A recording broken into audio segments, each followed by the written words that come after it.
Invencible. Crónicas de vida y muerte.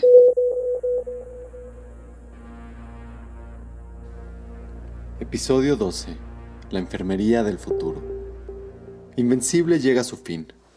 Durante 2 episodios, las voces de los profesionales de enfermería que se han sumado a otros profesionales en la lucha contra el COVID-19 nos han llevado de la mano a conocer sus historias, sus luchas y sus dificultades en este reto sin precedentes. Nos han mostrado cómo el conocimiento científico, las intervenciones basadas en evidencia, el humanismo y el trabajo en equipo los han llevado a conocerse y reconocerse como una disciplina científica con grandes fortalezas. En el episodio de hoy, a través de sus voces, 4 generaciones de profesionales de la enfermería nos contarán cómo han trabajado y trabajan en el reconocimiento, la profesionalización y la consolidación de esta ciencia del cuidado y la sanación. Nos invitarán a conocer, a través de un ejercicio de resignificación, cómo imaginan su profesión en el futuro en México y en el mundo, lanzando un llamado a la sociedad, a la disciplina misma y al equipo de salud, a la interdisciplinariedad, la empatía y el reconocimiento de todas las voces como pares en el camino al bienestar de la humanidad. Para mí, la enfermería del futuro, pues va a ser la enfermería científica, y si como concepto la enfermería es ciencia, la enfermería es un arte. Y una frase que a mí me encanta, que es una de las bellas artes, casi diría, la más bella de las bellas artes, porque cuida a la humanidad. Al final lo que buscamos es una transformación de la práctica, poder tener una cultura de una práctica profesional autónoma, empoderada y con una visibilidad mucho más alta en la organización. Creo que la meta sigue siendo esa, es tener una enfermería en una entrega de cuidado de enfermería con excelentes resultados clínicos, con un nivel de satisfacción de los pacientes por el cuidado de la enfermería y enfermeras satisfechas con su práctica y mucho más preparadas. El informe que se publica por el Instituto de Medicina hace ya 10 años, hace una serie de recomendaciones que creo que deberíamos volver a leer. Y una de esas recomendaciones que hace es que debemos de contar con fuentes de información que nos permitan analizarla para tomar decisiones. Y me parece que en la enfermería eso es clave. No estamos tan habituados a generar información y la que hay, hacer uso de ella. Creo que nos tenemos que mover allá. Creo que también vería a una enfermería rompiendo paradigmas y siendo más flexibles en muchos sentidos. Desde liderazgo, se necesitan, las jovencitas, sobre todo la generación nueva, necesita líderes que les den soporte, o sea, que necesitamos también prepararnos para ello. Me parece que sí hay un esfuerzo, pero no el suficiente también para poder ejercer un liderazgo que dé respuesta a las necesidades. ¿Qué enfermería vería? Una enfermería mucho más preparada, una enfermería que aprende de estas situaciones, una enfermería que debe generar información y hacer uso de ella, y una enfermería con flexibilidad en modelos de cuidado, en modelos de liderazgo, en modelos de dotación de personal, y una enfermería con un mayor autocuidado. Hay que ver una enfermería con mayor liderazgo.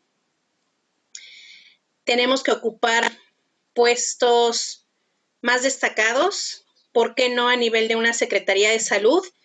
¿Por qué nada más eso está destinado para los médicos? Si finalmente las enfermeras somos las que sabemos organizar mejor y podemos mover muchas más cosas, ¿no? Entonces, yo creo que no nos debe de dar pena o no nos debe de dar miedo pedir.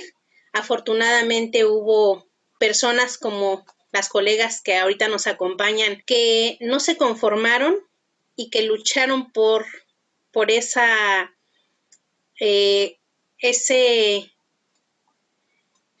empoderamiento de la enfermería. Yo creo que también tendríamos que hacer una lucha por hacer un programa homologado de estudios y que las escuelas que dan o que se dedican a preparar personal de enfermería demuestren en algún momento un sistema de evaluación que demuestre que ellas están enseñando lo que debe de ser o lo que una enfermera se va a afrontar en su práctica profesional. Yo me remontaba a una parte importante de la historia de la enfermería en México, de la que habló parte Juanita, y fue esa época de oro cuando se llamó a la enfermería mexicana en los años 60. En esa época, pues se mandó a capacitar a enfermeras mexicanas a Estados Unidos para que regresaran y capacitaran al personal, que empezaban por parte de la Secretaría de Salud la capacitación para que ellas organizaran. De hecho, ellas fueron las que organizaron los centros de salud, todos los centros de salud.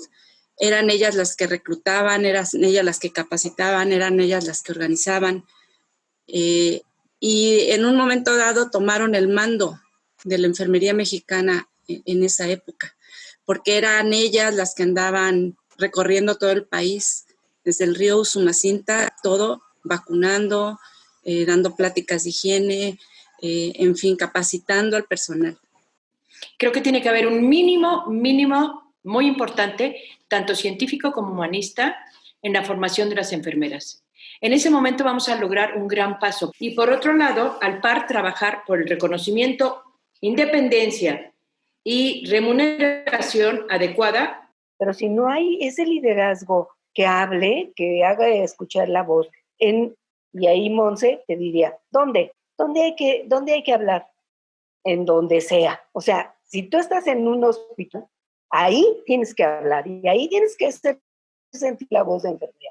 Si estás en una escuela, ahí tienes que hacer que se escuche tu voz y que esa gente que está en formación tiene que saber que enfermería es algo más que lo que se había venido concibiendo como enfermería. Si estás en un espacio de gerencia, ahí hay otros espacios, los legislativos, ahí nos ha faltado. Ahí yo creo que no hemos sido suficientemente convincentes. Que nuestra voz tiene que ser escuchada y reconocer que podemos crecer, como también ya lo mencionaban, en diferentes perfiles. Ciertamente el área clínica a lo mejor es la que más se requiere, ¿no? El hecho de trabajar en diferentes especialidades, pero sabemos que existe también un primer nivel, como lo han mencionado, que es muy importante y que tiene muchísima valía, las acciones que se realizan, que hay quienes a lo mejor tienen mayor afinidad por el enseñar, por la educación, por la investigación, el que escribamos cuál es nuestro quehacer profesional, y hay quienes administran muy bien, o sea, desde la parte de gestión y administración, son todos esos perfiles en los que debemos de caminar y autorreconocerlos. Necesitamos que nuestra enfermería del futuro sea un profesional competente y este será el que utilice los conocimientos, las habilidades, las actitudes y juicios asociados a la profesión. Será nuestra enfermería del futuro aquella persona que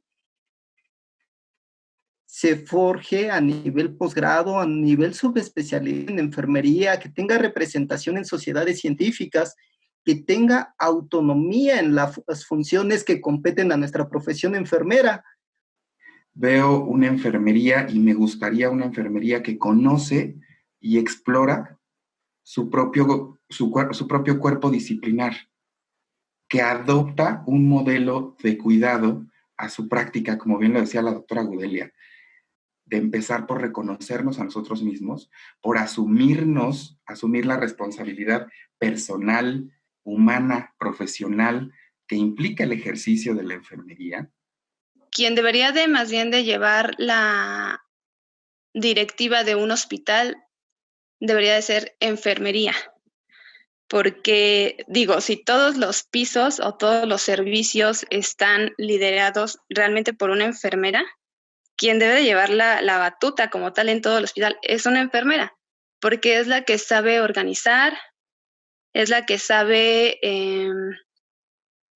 yo creo que identificar mucho dónde hay fortalezas, dónde hay debilidades y puede tener mejores resultados como tal hacia los pacientes. Yo creo que para poder entrar a una enfermería es cambiar un modelo, nosotros como estudiantes esforzarnos por lo que ellos ya lograron y lo que nosotros queremos lograr, que en este caso sería que nos reconozcan aún más y seguir creciendo como profesionales. Tú eres como la que sostiene toda esa profesión, ¿no? La de piso, el staff, ¿no? Eres los ojos de todo el mundo, ¿no? Entonces, pero para ganarte eso, justo es educarte, ¿no? Es justo el estudiar, el que tú sepas lo que les estás diciendo a quien les estás diciendo, si le estás debatiendo a un médico, si le estás explicando a tu paciente, si te estás debatiendo a ti misma, ¿no? Y si no lo sabes, y como el reconocer cuáles son tus límites, qué te falta, qué necesitas aprender más, ¿no? Porque al final lo que te vuelve a enamorar de que una enfermería puede llegar a un futuro es que tú te eduques y en esos momentos de desilusión, con quien pasas todo el día con tus pacientes y ellos te lo dicen, ¿no? Adriana, me encantó que hayas sido mi enfermera estos 3 días, ¿no? Porque me explicaste todo.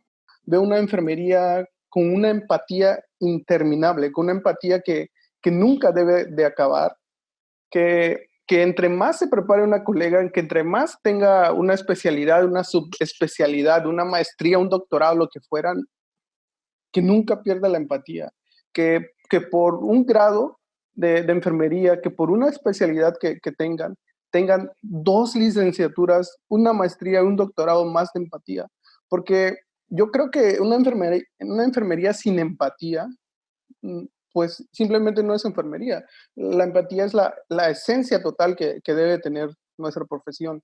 Y cada vez que trato a un paciente, trato de no perder todo eso, ¿no? De ponerme en el zapato de esta persona que a veces no sabemos por qué llegó ahí. O la siguiente utopía que yo vería en una enfermería en un futuro es que tenga mejores condiciones laborales. Mejores condiciones no solamente ahí en México, sino en todo el mundo. Yo creo que para recibir esas condiciones que todos queremos como personas, sería estudiando, capacitándonos, porque yo creo que es la única manera de romper ese sistema, de vencer ese sistema que tal vez está afectando a nuestro país. Y es lo que yo quisiera para la enfermería en México, para la enfermería en el mundo en el futuro.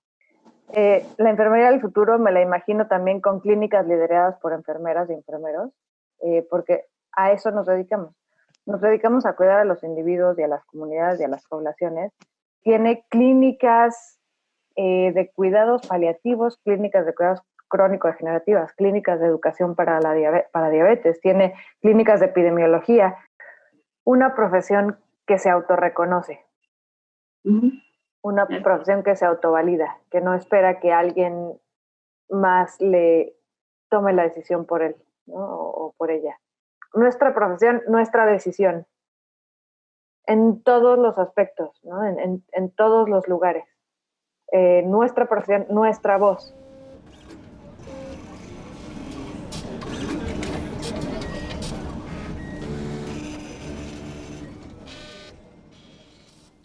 El poder de la enfermería, los poderes de estos héroes que escuchamos, surgen en presencia de la conexión con personas, familias y comunidades, que desde sus vulnerabilidades y fortalezas compartidas, resuelven de forma extraordinaria los conflictos naturales de la vida, Quienes escuchamos a esta comunidad de enfermeras y enfermeros a lo largo de este viaje sonoro de 12 episodios, hemos aprendido el poder del cuidado y la sanación en la construcción de un mundo más humano y la urgencia de la transformación del sistema de salud por el bien de todas y todos quienes formamos parte de las comunidades humanas. El podcast Invencible es parte de Enfermería Visible, Enfermería Invencible, un proyecto de investigación inscrito en la convocatoria Ibero frente al COVID-19 de la División de Investigación y Posgrado de la Universidad Iberoamericana. Te invitamos a visitar enfermeriamexicana.com para conocer más sobre esta iniciativa y material de educación para la salud de la Red de Enfermería Mexicana. Gracias por escuchar Invencible, Crónicas de Vida y Muerte. Una producción de la Universidad Iberoamericana desde el Laboratorio Iberoamericano de Documental en asociación con la Red de Enfermería Mexicana.